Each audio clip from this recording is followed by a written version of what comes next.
Dear Barangay Inspiring Stories. Ako nga po pala si Josephine. At ito, ang aking kwento. 17 years old pa lang ako nung makapag-asawa ako. Lumaban sa buhay may asawa ng walang kamuang-muang. Ang aking namang napangasawa ay 16 na taon pa lamang. Galit na galit ang nanay ko nang malaman yun. Pilit niya akong binabawi. Pero hindi pumayag ang tatay ko. Dahil babae raw ako. Kumbaga ay lugi sila. Dahil nga ng panahon na yun ay nagdadalang tao na ako. Kaya naman wala lang nagawa pa ang aking nanay at pumayag siya. Nagmatadero ang asawa ko sa Bitaw Slaughterhouse at sa haba ng panahon na magkasama kami ng asawa ko ay naging madalas ang aming pag-aaway dahil mahilig pa rin siya sa pagbabarkada at sa gabi-gabing inuman. Mahilig akong magtinda kaya kahit nagtatrabaho ang asawa ko ay nagtitinda pa rin ako ng mga kakanin, lugaw, dinuguan at iba pa. 7 ang naging anak namin at bagong panganak ako sa pang-7 nang may tumawag sa akin sa telepono. Ayon rito ay nasaksak raw ang asawa ko. Kasalukuyan siyang nasa ospital nung araw na yun. 50-50 na ang buhay niya. Masakit para sa akin ang nangyari. Pagkatapos marinig iyon ay natulala na lang ako. Nagdasal ako at pagkatapos nun ay sinabi ko sa sarili ko na kaya ko ito. Kung ano man ang mangyari sa asawa ko ay kakayanin ko dahil hindi ito ibibigay sa akin ng Diyos kung hindi ko kaya. Pagdating ko sa ospital, inooperahan na ang aking asawa. Mga kalahating oras pa paglabas ng doktor, sinabi nito sa akin na wala na raw ang asawa ko.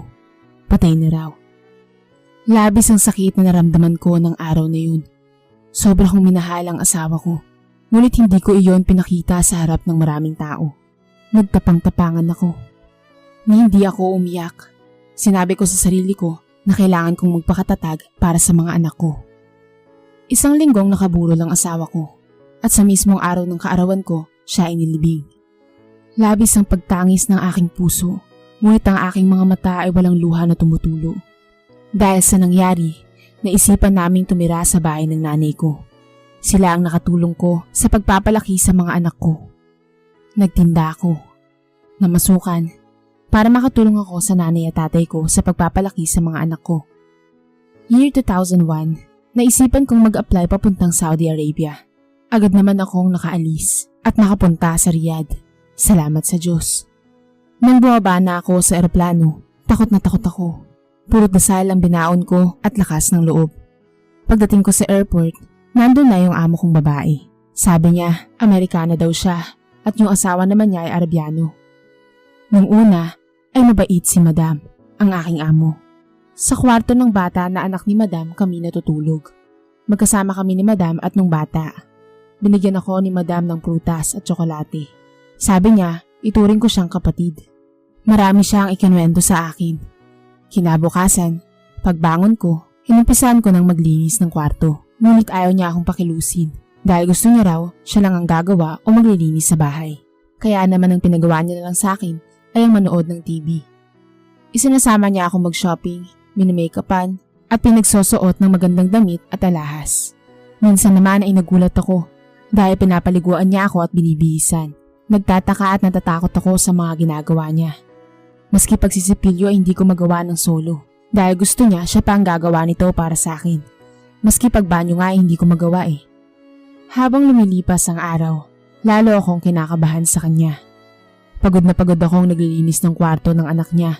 Kahit ayaw niya akong paglinisin, ay naglilinis pa rin ako ng paulit-ulit.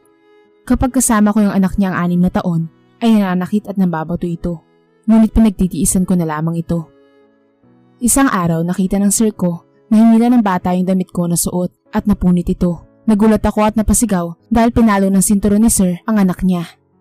Magmula nun, ay galit na sa akin si Madam. Lagi niya na akong sinusuntok sa braso.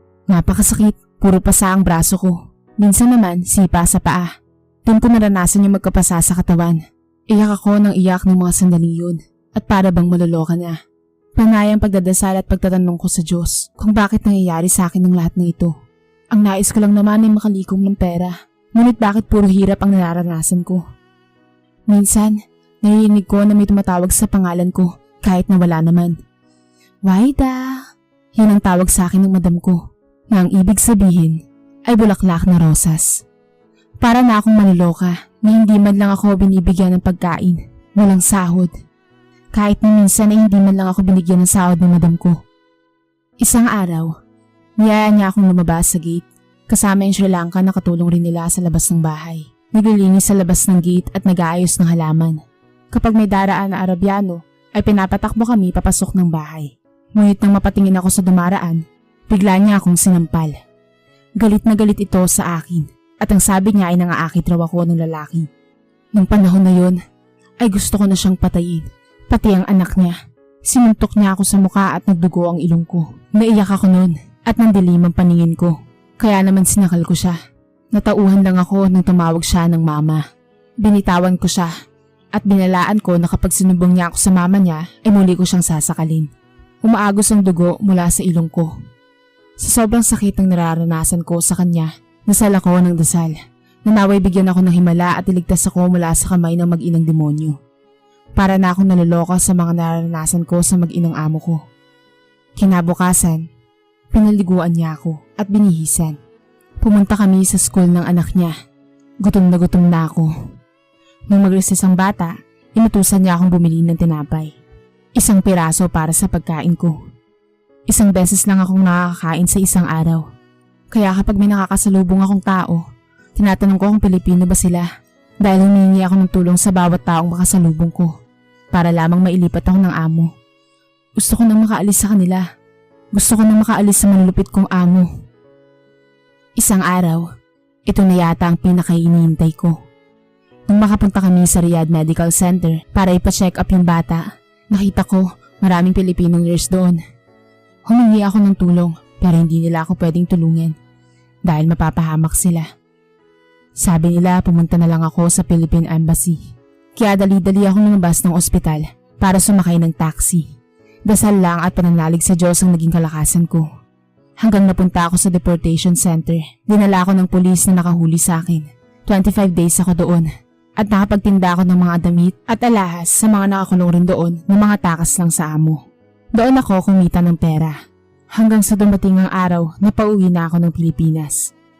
Habang pababa ang eroplano, parang puputok ang dibdib ko sa tuwa. Nagpasalamat ako sa Diyos at talagang buhay pa ako. Tunay nga na buhay ang Diyos at napatunayan ko yun sa mismong karanasan ko. Siya lang ang aking kinapitan mula noon hanggang ngayon. Salamat sa Diyos.